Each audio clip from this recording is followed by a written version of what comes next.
warahmatullahi wabarakatuh. Selamat pagi.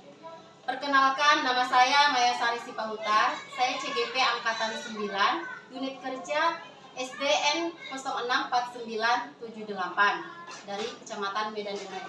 Nah, hari ini saya akan melakukan wawancara mengenai tentang dilema etika dengan Ibu Kepala Sekolah. Jadi sebelumnya Bu, bolehkah saya mewawancarai Ibu? Ya, silakan. Tapi bolehkah Ibu memperkenalkan diri terlebih dahulu? Assalamualaikum warahmatullahi wabarakatuh. Selamat pagi dan salam sejahtera bagi kita semua. Saya Kepala Sekolah UPT SD Negeri 064978 yang bernama Aidil Fitri Menurwati SPD SD yang menjabat sebagai pimpinan di sekolah ini. Baik, terima kasih ya Bu ya. Langsung aja kita ya Bu ya. Ya. Yang pertama saya ingin menanyakan kepada Ibu, selama ini bagaimana Ibu dapat mengidentifikasi kasus-kasus yang merupakan dilema etika atau rujukan moral? Caranya yaitu pertama saya membuat observasi kepada guru kelasnya. Kemudian guru kelas ini memberikan laporan masalah etika yang ada terjadi di kelas masing-masing. Seperti itu berarti dilakukan observasi ya Bu ya. Nah, pertanyaan kedua Bu, selama ini bagaimana Ibu menjalankan kembali keputusan di sekolah Ibu, terutama untuk kasus-kasus di mana ada kepentingan yang sama-sama benar atau benar lawan salah? Saya menjalankannya, contohnya misalnya seorang guru yang memang sakit tidak bisa mengajar sama sekali. Memang kalau kita ikuti perasaan dan rasa moral kita, maka guru itu akan kita berikan kebijakan untuk mencari guru pengganti, dia bisa mengajar atau menggantikan guru tersebut. Tapi kalau kita ikuti peraturan, kita sudah menyalahi peraturan. Maka yang kita buat itu benar, tapi peraturannya sudah salah. Maka untuk akhir ceritanya ya guru tersebut kalau memang tidak bisa sama sekali mengajar, sudah tidak bisa jalan, tidak bisa duduk, ya dianjurkan pensiun dini, itu baru dia dikatakan benar, maka hasilnya benar. Kalau yang kita anjurkan itu benar, yang kita lakukan tapi peraturannya salah, maka lebih baik kita jalankan rasa moral kita daripada rasa perasaan kita. Moral kita memang berjalan, tapi perasaan itu harus kita kurangi. Bosan bagaimana dengan perasaan kita kalau menghadapi, kalau terjadi itu sama saya, apakah bisa guru tersebut mengurangi misalnya dia menjadi tulang punggung di dalam keluarganya. Tapi kalau kita ikuti perasaan kita, memang itu tidak benar kita lakukan, kita suruh dia pensiun dini. Tapi kalau menurut peraturannya memang harus pensiun dini. Itulah yang dikatakan benar, maka hasilnya benar. Kalau sambil dapat guru pengganti, larinya bujukan moral. Iya, ya, bujukan ya. moral jadinya. Jadi kita merasa, oh yang membuat ini memang menyalahi aturan, tapi itu kita membawa perasaan kita. Tapi di dalam menjalankan suatu pimpinan ataupun suatu disiplin di sekolah, ya begitu, guru itu harus pensiun dini. Seperti itu ya Bu ya. Oke. Jadi Bu, langkah-langkah atau prosedur yang penting apa yang bisa Ibu lakukan selama ini? Ada prosedurnya gitu? Kalau prosedurnya saya rasa tidak terlalu kita mengikuti prosedur untuk menyelesaikan masalah etika atau bujukan moral di sekolah kita. Bila terjadi suatu peristiwa di sekolah itu langsung kita menyelesaikannya dengan pertama yaitu kita menanyakan masalahnya kepada guru tersebut. Kemudian kalau memang tidak bisa guru tersebut menyelesaikannya, kita memberikan surat peringatan kepada orang tuanya atau kita memberikan surat panggilan kepada orang tuanya untuk hadir ke sekolah tersebut dan kita menyelesaikannya antara orang tua dengan guru. Kalau ini yang kasus masalah anak Ya. Kalau masalah guru, ya ini guru kita beri peringatan. guru kita panggil, kita tanyakan masalah etika atau moral yang dibuatnya di sekolah ini, kenapa bisa terjadi begitu. Maka guru itu kita berikan pengarahan, kita berikan masukan bahwasanya etika moral itu harus kita junjung tinggi. Itu lebih. Di sini yang mengalami dilema etika itu ibu dalam mengambil keputusan untuk si guru ini bagaimana ya Bu ya. Baik, hal apa saja yang selama ini ibu anggap efektif dalam mengambil keputusan pada kasus-kasus dilema etika? Ya, halnya ya pertama yaitu kita memanggil ini lah, membuat surat panggilan kepada orang tuanya. Kita sudah tahu ini terjadi masalah etika kepada anaknya. Contohnya misalnya anak itu mencuri, ya kan? Mencuri di dalam kelas. Kita sudah tahu. Kemudian kita kan tidak mungkin menyelesaikan masalah itu tanpa sepengetahuan orang tuanya. Maka kita panggillah orang tuanya dengan panggilan surat, kemudian orang tua itu datang, maka kita menyelesaikannya antara guru kelas dengan orang tua dan kita tanya mengapa itu bisa terjadi kepada anak tersebut. Karena segala sesuatu masalah itu tidak hanya datang dari sekolah. Bisa-bisa anak itu membawa sifat dan tingkah lakunya dari rumah dan dibuatnya di sekolah tersebut. Karena sekolah ini adalah tempat mendidik dan kita mengajarkan etika moral kepada anak didik kita, etika yang baik bukan etika yang jelek. Mungkin anak tersebut menerimanya dari rumah dan dibawanya ke sekolah, maka kita menyelesaikannya antara guru dan orang tua. Berarti didiskusikan ya Bu ya, jangan sampai tersebarlah sampai keluar ya Bu, itu juga bisa menjelekkan sekolah ya Bu.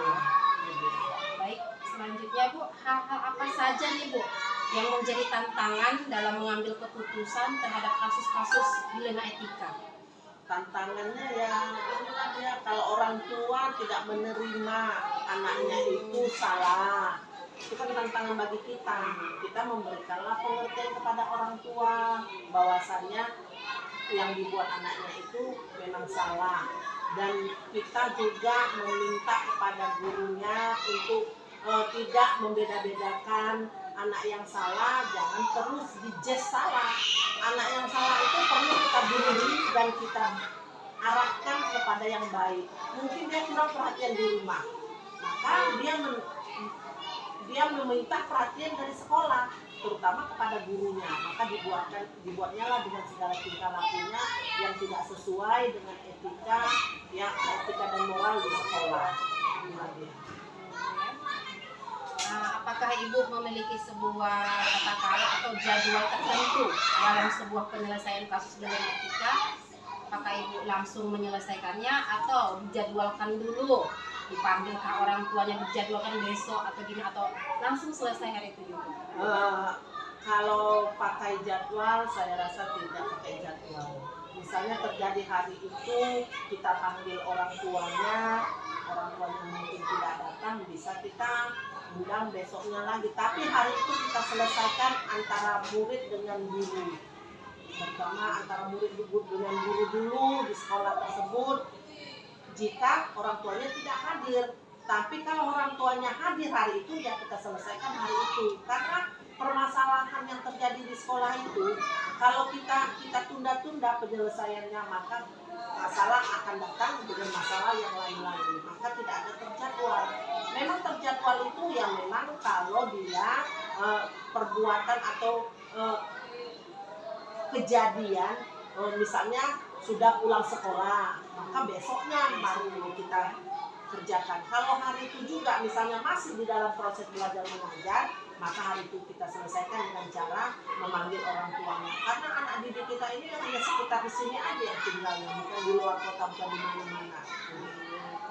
Berarti mengkonfirmasi dulu kasus yang terjadi, apa yang dilakukan si anak ya. Baik, adakah seseorang atau faktor-faktor apa yang selama ini mempermudah atau membantu Ibu dalam mengambil keputusan dilema etika? Ya pasti, karena saya bekerja di sekolah ini tidak bisa bekerja sendiri. Untuk menyelesaikan suatu masalah, kita butuh bantuan orang lain, terutama guru-guru di sekolah ini. ini, karena semua warga sekolah ini adalah keluarga di sekolah ini. Contohnya guru kelasnya, penjaga sekolah, operator, semua ikut membantu misalnya ada terjadi masalah etika di sekolah ini. Jadi saling bekerja sama, saling merasa kebersamaan di dalam menyelesaikannya. Baik, Bu. Nah, dari sekian pertanyaan saya atau dari semua jawaban Ibu yang telah Ibu sampaikan, pembelajaran apa yang Ibu petik dari pengalaman Ibu dalam mengambil keputusan dilema etika? Pengalaman yang saya petik itu dengan segala macam tingkah laku anak tersebut, dengan segala macam tingkah laku guru tersebut, dengan segala macam perbuatan guru tersebut terhadap anak didiknya.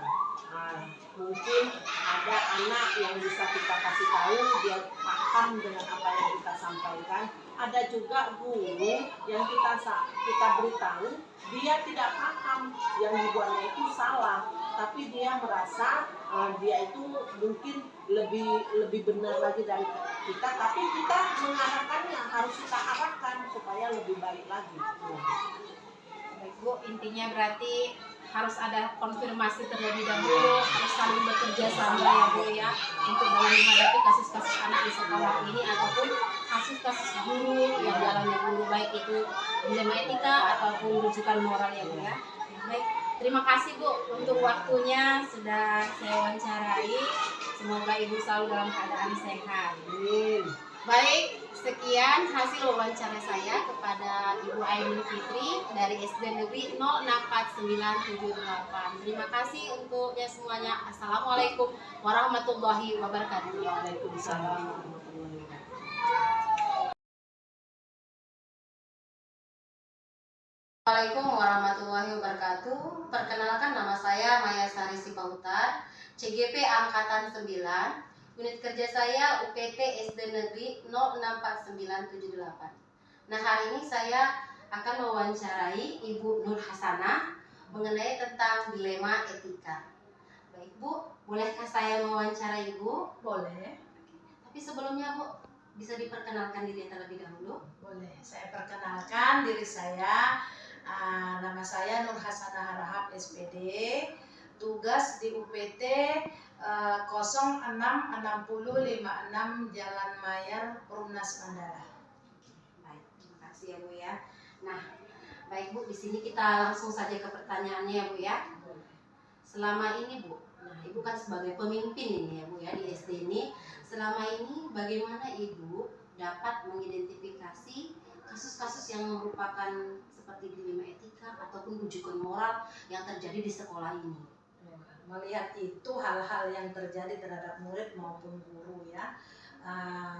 Masalah-masalah itu banyak dilemanya seperti bullying, bullying yang ada di sekolah ini. Masalahnya banyak. Banyak ya Bu, contohnya tadi bullying ya anak-anak. Bullying anak-anak. Itu memang sering dikeluhkan guru-guru Bu? Sering Sering ya. tapi dibilang pun sering nggak sering kali. Kadang kan di dalam kelas itu kan anak-anak itu nggak semua bandar, nggak semua terjadi bullying, pemukulan, ejek-ejekan, kemudian memalah. Apa namanya memalah ya? Memalah ya Bu ya. Memalah, tapi nggak sering kali. Sering ya. Hanya beberapa Beberapa anak, anak aja. tapi dikhawatirkan bisa mempengaruhi Bisa anak lain ya. mempengaruhi anak lain begitu. Oke, baik Bu. Nah, jadi Bu, selama ini bagaimana Ibu menjalankan kembali keputusan di sekolah Ibu, terutama dalam wujukan dilema etika ini lah Bu? Iya, untuk mempertimbangkan semuanya apa-apa saja yang terjadi sehingga tidak terjadi kesalahan lagi. Jadi di situ nanti kan kalau ada masalah, misalnya ejek-ejekan, misalnya kan termasuk bullying. Jadi nanti si anak itu nanti kita panggil lah dia kan, jangan ejek-ejek nak, jangan ejek-ejek. Kalau kita mengejek, apa sanksinya ke kita? Tentu berdosa kan gitu. Hanya itu, kadang-kadang itulah yang terjadi di sekolah. Jadi apakah ada Bu gitu yang sampai membuat hal yang fatal gitu sehingga membuat Ibu dilema etika untuk menghadapi misalnya ada satu orang anak gitu, sehingga apakah pernah ada guru membilangkan Bu, anak ini memang akhlak atau moralnya tidak baik, sudah dikasih tahu tidak bagus, tidak mau berubah juga. Jadi saya seperti merasa keberatan dia di kelas ini. Kalau bisa diturunkan atau dipindahkan atau bahkan dikeluarkan. Apakah pernah ada seperti itu, Bu? Tak pernah, tidak pernah. Kita misalnya adalah anak-anak itu tadi yang apa kan, yang istilahnya yang termasuk apalah kita bilang ya, yang bandel lah kita bilang, yang guling lah kita bilang ya, itu enggak pernah kita keluarkan dari kelas itu. Ya kita bimbinglah dengan bagus gitu. Untuk mengeluarkan dari kelas itu kan enggak bagus. Iya, Karena anak kita kita bimbing. haknya ya, Iya, Bu, ya. itu hak dia kan ada di situ. Moral dia itulah yang mau kita bimbing biar dia menjadi anak yang baik. Jadi anak yang baik ya, Bu ya. Baik, Bu. Nah, jadi Bu, langkah-langkah atau prosedur penting apa yang biasanya Ibu lakukan? Nah, membicarakan dengan baik dan memberikan bimbingan terhadap anak. Nah, jadi misalnya nanti dia kan istilahnya agak inilah dari kawannya, kita bimbinglah dengan baik. Kita buatlah dia istilahnya gimana ya? Oh, kita bimbing dia ke agama lah dulu contohnya kan gitu, biar bisa dia jadi orang yang bagus gitu. Berarti pihak sekolah memberikan bimbingan Bimbingan, arahan terus ya, arahan Bu, ya. terus ya. Jika anak itu tetap tidak berubah, tetap berikan bimbingan gitu ya. Iya, iya. Tidak ada sanksi atau dia diturunkan. Tidak ada ya, Bu, nggak ya. boleh kita. Walaupun guru kelasnya sendiri yang minta. Tidak boleh. Nanti kita bilang sama gurunya, tolong jangan dipindahkan. Nah, gitu.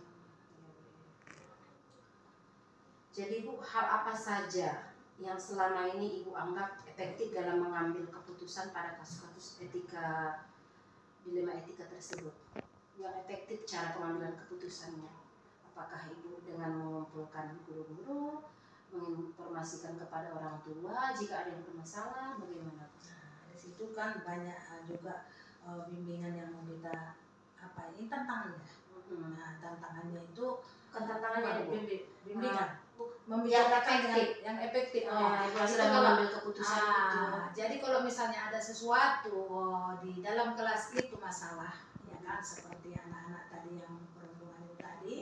Nah, jadi kami di sekolah saya di sekolah ini, guru-guru itu tadi, kami guru dan staf di sekolah ini kami rapatkan bagaimana kita buat anak ini, bagaimana solusinya, ya. Jadi di situ kami rapatkan supaya masalah itu menjadi bagus, diselesaikan Tanpa berkepanjangan, tanpa berkepanjangan, ya, gitu. sehingga kasus-kasus tidak terjadi Tidak lagi ya, Bu, terjadi ya. lagi, ya. Oke. Supaya anak-anak di dalam kelas itu aman untuk belajar. Karena memang tujuan anak ke sekolah untuk belajar, Untuk ya, belajar, ya. Oke, baik Bu. Hal apa saja nih yang menjadi tantangan dalam mengambil keputusan dilema etika yang Ibu rasakan? Ada nggak tantangan yang Ibu rasakan? Tantangan terhadap kelakuan murid yang perundungan dan melakukan yang tidak berubah dan selalu dikeluhkan guru. Nah, di sini kan banyak anak-anak ini, kadang-kadang guru ini kan, Bu, nggak sanggup lagi saya mengajarnya, Bu, katanya. Kenapa? Karena ini siswa ini tadi nggak bisa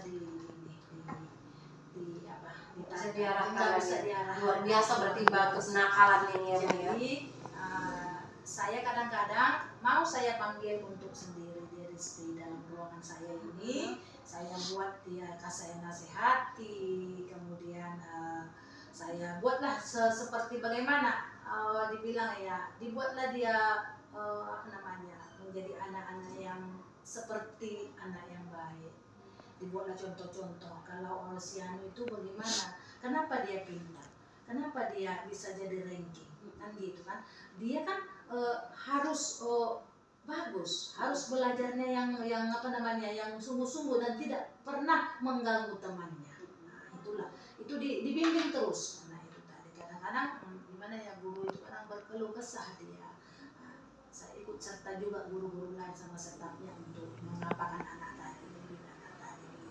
Namun untuk mengeluarkan dari kelas itu nggak boleh. Boleh ya, Bu, ya. Oke, baik Bu. Nah, apakah Ibu memiliki sebuah tata cara atau jadwal tertentu dalam mengambil keputusan itu, menyelesaikan kasus-kasus yang sudah terjadi gitu? Apakah harus terjadwal? Sebenarnya kalau kasus-kasus yang seperti perundungan itu tidak terlalu terjadwal. Kalau terjadi kasus-kasus dilema etika itu nggak pada terjadwal sekali. Cuma kami guru dan beserta staf itu ya harus bekerja sama lah, rapat lah bagaimana solusi yang mau dibuat sama adik tadi. Gitu ya Bu ya. Kalau memang kasus seperti itu langsung dibicarakan aja langsung ya Bu ya. Oke, baik Bu. Nah, adakah dari semua kasus ini yang membantu Ibu, yang menengahi Ibu dalam mengambil keputusan-keputusan biar tidak terjadi kesalahan atau bagaimana Bu? Apakah ada yang terlibat? Tidak sepihak memutuskan terhadap murid yang bermasalah. Sebenarnya kan ya di sini kan ikut serta semua namanya dalam satu lingkungan sekolah ini. Lingkungan sekolah ini kan di sini kan ada guru, ada staf, ya? iya.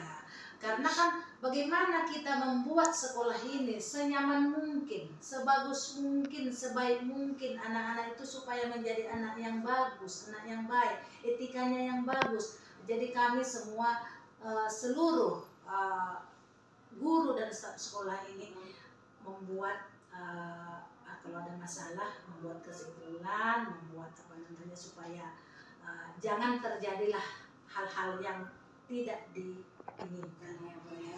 Berarti guru dan staf-staf lainnya terlibat dalam hal semua kasus di sekolah ya Bu ya. Oke, baik Bu. Nah, dari semua pembelajaran kasus-kasus yang kita bicarakan ini atau yang Ibu alami ini, apakah ada yang bisa Ibu petik pembelajaran apa yang bisa kita lakukan? Nah, pembelajaran yang akan kita lakukan itu adalah bagaimana ya